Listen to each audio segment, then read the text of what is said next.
Euphrates നദിയിൽ ശരിക്കും ഭയാനകമായ എന്തോ സംഭവിക്കുന്നു. ഇറാഖി മിനിസ്ട്രി ഓഫ് വാട്ടർ റിസോഴ്സസിന്റെ അഭിപ്രായത്തിൽ യൂഫ്രട്ടീസ് നദി വരണ്ടുകൊണ്ടിരിക്കുകയാണ്. ശരിക്കും വെളിപ്പാട് പുസ്തകം തത്സമയം സംഭവിക്കുന്നുണ്ടോ? Iraqi ministry of water resource ഇപ്പോൾ യൂഫ്രട്ടീസ് നദിയെക്കുറിച്ച് പുതിയ ഗവേഷണവും നടത്തി. യൂഫ്രട്ടീസ് നദി പൂർണ്ണമായും വറ്റിപ്പോകുന്നതിൻ്റെ അന്തിമ തീയതി അവർ ഇപ്പോൾ ആദ്യമായി നമുക്ക് നൽകിയിട്ടുണ്ട്. അതേസമയം പുരാവസ്തു ഗവേഷകർ ഇതിനകം ഉണങ്ങിയ യൂഫ്രട്ടീസ് നദിയുടെ ഏകദേശം 15% പര്യവേക്ഷണം ചെയ്തു. യൂഫ്രട്ടീസ് നദിയുടെ അടിയിൽ അവർ കണ്ടെത്തിയ ചില കാര്യങ്ങൾ നിങ്ങളുടെ അസ്ഥികളെ തണുപ്പിക്കും. നിങ്ങൾ ബൈബിളിലെ തിരുവെഴുത്തുകളെ ഗൗരവമായി എടുക്കുന്നുണ്ടോ ഇല്ലയോ എന്നെനിക്കറിയില്ല. പക്ഷേ പുരാവസ്തു സംഘം ഗവേഷണം നടത്തുന്ന നദിയുടെ 15% മാത്രം ഭാഗത്തു നിന്ന് ആയിരക്കണക്കിന് വർഷങ്ങളായി വെള്ളത്തിനടിയിൽ കിടക്കുന്ന ഒരു ലോസ്റ്റ് സിറ്റി അഥവാ നഷ്ടപ്പെട്ട നഗരം അവർ കണ്ടെത്തി. യേശുക്രിസ്തുവിൻ്റെ ടൈം ലൈനിന് വളരെ മുമ്പ് മുങ്ങിപ്പോയ നഗരങ്ങളെക്കുറിച്ചാണ് നമ്മൾ സംസാരിക്കുന്നത്. ഈ നഗരങ്ങൾ പഴയ നിയമത്തിൻ്റെ ഭാഗമായിരുന്നു. പുരാവസ്തു ഗവേഷകർ യൂഫ്രട്ടീസ് നദിയുടെ അടിയിൽ നിന്ന് ചില വിചിത്രമായ ശബ്ദങ്ങൾ കേട്ടിട്ടുണ്ടെന്ന് അവകാശപ്പെടുന്ന ചില വീഡിയോകൾ ഓൺലൈനിൽ പ്രചരിക്കുന്നുണ്ട്. A mysterious cave just appeared under Euphrates River out of nowhere, fulfilling a 2,500-year prophecy. Watch this, it's going to blow your mind. Have you ever wondered what lies beneath the serene surface of the mighty Euphrates River? Well, guess what? They discovered a hidden world right there under the river's currents. കാരണം അടിയിലൂടെ ഒരു വലിയ നഗരം കടന്നു പോകുന്നതായി തോന്നുന്നു. അവർ സ്ഥലം കുഴിച്ചെടുക്കുമ്പോൾ അതിനുള്ളിൽ ആരോ സഹായത്തിനായി നിലവിളിക്കുന്നത് പോലെയാണ് അവർ കേട്ടത്. നിരവധി വ്യത്യസ്ത ഫുട്ടേജുകൾ ഇവിടെ ഉണ്ട്. ഉദാഹരണത്തിന് ഒരുതരം ചങ്ങല വലിച്ചിഴയ്ക്കുന്നതും പിന്നീട് ഒരുതരം വിചിത്രമായ രാക്ഷസന്റെ നിലവിളിയും നിങ്ങൾക്ക് കേൾക്കാം. നിങ്ങളിത് കേൾക്കണമെന്ന് ഞാൻ ആഗ്രഹിക്കുന്നു.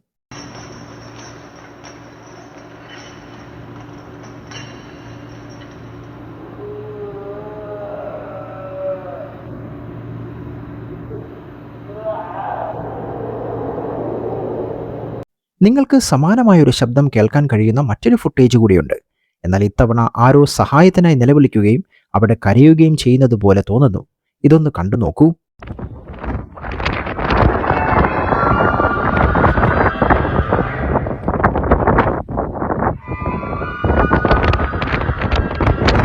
നിരവധി ഗവേഷകർ ഈ ശബ്ദത്തെക്കുറിച്ച് കേട്ടിട്ടുണ്ട്. അവർ അത് മനസ്സിലാക്കാൻ ശ്രമിക്കുന്നു. കൂടാതെ പല ഗവേഷകരും പറയാൻ ആഗ്രഹിക്കുന്നത് നഗരം മുഴുവൻ വർഷങ്ങളായി വെള്ളത്തിനടിയിലായിരുന്നതിനാൽ രൂപം കൊള്ളുന്ന ശബ്ദങ്ങളാണിവയെന്നും അത്തരം ശബ്ദങ്ങൾ സ്വാഭാവിക പ്രതിഭാസങ്ങളാണെന്നുമാണ്. നിങ്ങൾക്കറിയാമോ, വർഷങ്ങളായി വെള്ളത്തിനടിയിലുള്ള ചില ഭൂഗർഭ ഗുഹകളിലേക്ക് നിങ്ങൾ ഇറങ്ങിച്ചെല്ലുകയാണെങ്കിൽ നിങ്ങൾക്ക് യഥാർത്ഥത്തിൽ ചില വിചിത്രമായ ശബ്ദങ്ങൾ കേൾക്കാൻ കഴിയും. ആ ഗുഹകളിലേക്ക് വീശുന്ന കനത്ത കാറ്റാണ് ഈ ശബ്ദങ്ങൾ സൃഷ്ടിക്കുന്നതെന്ന് അവർ അവകാശപ്പെടുന്നു. ഇത് ശരിയാണോ അല്ലയോ എന്ന് എനിക്കറിയില്ല. പക്ഷേ രസകരമായ കാര്യം സോവിയറ്റ് യൂണിയൻ ഒരു വലിയ കുഴി ഒഴിച്ചപ്പോൾ സമാനമായൊരു കേസ് ഉണ്ട് എന്നതാണ്. ഭൂമിക്ക് താഴെ നരകമുണ്ടെന്ന് ബൈബിൾ ഇതിനകം പറയുന്നു. ശാസ്ത്രമനുസരിച്ച് സോവിയറ്റ് യൂണിയൻ ഇതിനകം തന്നെ ഭൂമിയുടെ കാമ്പ് തീയല്ലാതെ മറ്റൊന്നുമല്ലെന്ന് തെളിയിച്ചിട്ടുമുണ്ട്. അങ്ങനെ ഈ കണ്ടെത്തൽ ബൈബിൾ സത്യമാണെന്ന നിരവധി ക്രിസ്ത്യൻ വിശ്വാസികളുടെ വിശ്വാസം വർദ്ധിപ്പിച്ചു. ഇവിടെ രസകരമായ കാര്യം എന്തെന്നാൽ അവർ കുഴി കുഴിച്ചപ്പോൾ സമാനമായ ചില ശബ്ദങ്ങൾ അവർ കേട്ടു എന്നതാണ്. അവർ മുഴുവൻ കുഴിക്കാൻ തുടങ്ങിയപ്പോൾ കേട്ട ശബ്ദമാണ് ഇത്. അത് കേൾക്കുക. Scary sound recorded under the world's deepest hole.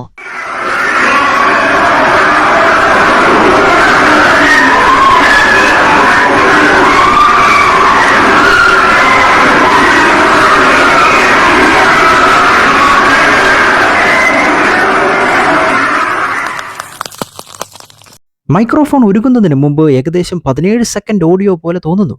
പക്ഷേ അത് 17 സെക്കൻഡ് ഭയാനകമായ നരകത്തിന്റെ നിലവിളികളായിരുന്നു. പലരും വിശ്വസിക്കുന്നത് ഇവ നരകത്തിനുള്ളിൽ എരിയുന്ന ആത്മാക്കളാണ് എന്നാണ്. അപ്പോൾ വ്യക്തമായും എല്ലായ്പ്പോഴും എന്ന പോലെ ശാസ്ത്രജ്ഞർ ഇറങ്ങി വന്ന് അവകാശപ്പെടുന്നത് ഭൂമിക്കടിയിൽ മുഴുവൻ ദ്വാരം കുഴിച്ചതുകൊണ്ടാണ് ഈ മുഴുവൻ ശബ്ദവും സൃഷ്ടിക്കപ്പെട്ടതെന്നും ഈ കൂറ്റൻ ദ്വാരങ്ങളിലൂടെ സഞ്ചരിക്കുന്ന ഒരുതരം ഹീറ്റ് പ്രഷർ അല്ലെങ്കിൽ വായു ഉണ്ടെന്നും അത് ഈ വിചിത്രമായ ശബ്ദം സൃഷ്ടിക്കുന്നു എന്നുമാണ്. ഇത് ഖനനം ചെയ്തിരുന്ന എല്ലാ ഖനി തൊഴിലാളികളെയും ശരിക്കും ഭയപ്പെടുത്തി. കാരണം അവിടെ നരകമുണ്ടെന്നും ഇനി അവർ കുഴിക്കാൻ പാടില്ലെന്നും അവർ കരുതി. ആരെങ്കിലും അവിടെ മുഴുവൻ കുഴിച്ചാൽ എത്ര ഭയാനകമായിരിക്കുമെന്ന് സങ്കല്പിക്കുക. അവർ ഈ വലിയ ശബ്ദം കേൾക്കാൻ തുടങ്ങും. യൂഫ്രട്ടീസ് നദിയിലും സംഭവിക്കുന്നത് അതാണ്. യൂഫ്രട്ടീസ് നദിയിൽ നിന്ന് ഈ വിചിത്രമായ ശബ്ദങ്ങൾ പുറപ്പെടുന്നു. ബൈബിളിൽ വെളിപ്പാട് 9:14 ഇങ്ങനെ പറയുന്നു: യൂഫ്രട്ടീസ് എന്ന മഹാനദിയിൽ ബന്ധിക്കപ്പെട്ടിരിക്കുന്ന 4 ദൂതന്മാരെ അഴിച്ചുവിടുക എന്ന് കാഹളം പിടിച്ചിരുന്ന 6ാമത്തെ ദൂതനോട് പറഞ്ഞു. മനുഷ്യരിൽ 1/3 കൊല്ലാൻ 1 മണിക്കൂർ, 1 ദിവസം, 1 മാസം, 1 വർഷം എന്നിവയ്ക്കായി ഒരുങ്ങിയിരുന്ന 4 ദൂതന്മാരെയും അഴിച്ചുവിട്ടു.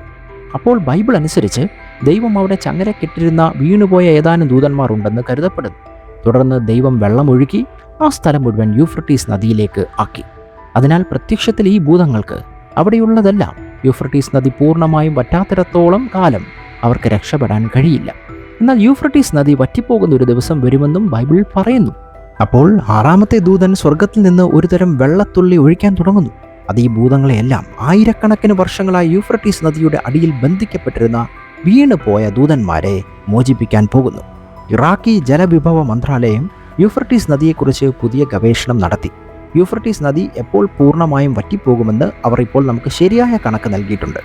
100% വരണ്ടു എന്നാണ് ഞാൻ ഉദ്ദേശിക്കുന്നത്. കാരണം ഇപ്പോൾ നിങ്ങൾ യൂഫ്രട്ടീസ് നദി നോക്കിയാൽ ഇതാണ് യൂഫ്രട്ടീസ് നദിയുടെ നിലവിലെ അവസ്ഥ. മുമ്പ് നിങ്ങളിത് ഫോളോ ചെയ്തിരുന്നോ എന്നെനിക്കറിയില്ല. പക്ഷേ പ്രത്യക്ഷത്തിൽ യൂഫ്രട്ടീസ് നദി ഇതുപോലെയായിരുന്നു. ചരിത്രത്തിൽ അന്ന് കൂടുതൽ വെള്ളമുണ്ടായിരുന്നു. എന്നാൽ ഇപ്പോൾ എല്ലാം വരണ്ടു തുടങ്ങിയിരിക്കുന്നു.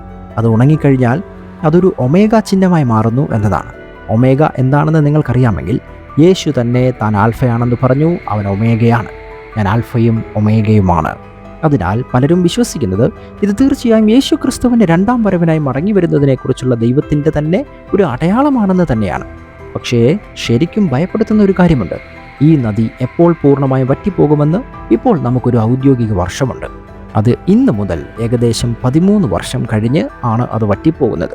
ഇറാഖി ജലവിഭവ മന്ത്രാലയത്തിൻ്റെ കണക്കനുസരിച്ച് 2040 ആകുമ്പോഴേക്കും യൂഫ്രട്ടീസ് നദി പൂർണ്ണമായി വറ്റി വരേണ്ടതായിരിക്കും. അതിനാൽ തിരുവെഴുത്തനുസരിച്ച് യൂഫ്രട്ടീസ് നദി പൂർണ്ണമായി വറ്റിപ്പോകുമെന്ന് കരുതുമ്പോൾ ഒരു വലിയ യുദ്ധം നടക്കുമെന്നും കിഴക്കു നിന്നുള്ള രാജാക്കന്മാർ അവിടെ സഞ്ചരിക്കുമെന്നുമാണ്. ക്രിസ്തു തിരിച്ചു വരുന്ന അവസാന യുദ്ധമായിരിക്കും അതെന്നും പുതിയ ഭൂമി, പുതിയ ആകാശം, അങ്ങനെ ലോകം മുഴുവൻ നശിപ്പിക്കുകയും പുനർനിർമ്മിക്കുകയും ചെയ്യുന്നതെന്നും അത് പറയുന്നു. അതിനാൽ ഇതെല്ലാം തിരുവെഴുത്തുകളുടെ ഭാഗമാണ്. ഏറ്റവും രസകരവും എനിക്ക് ഏറ്റവും ഇഷ്ടപ്പെട്ടതുമായ ഭാഗം ഇതാണ്. എല്ലാ ബൈബിൾ പ്രവചനങ്ങളും ഇതിനകം യാഥാർത്ഥ്യമായി.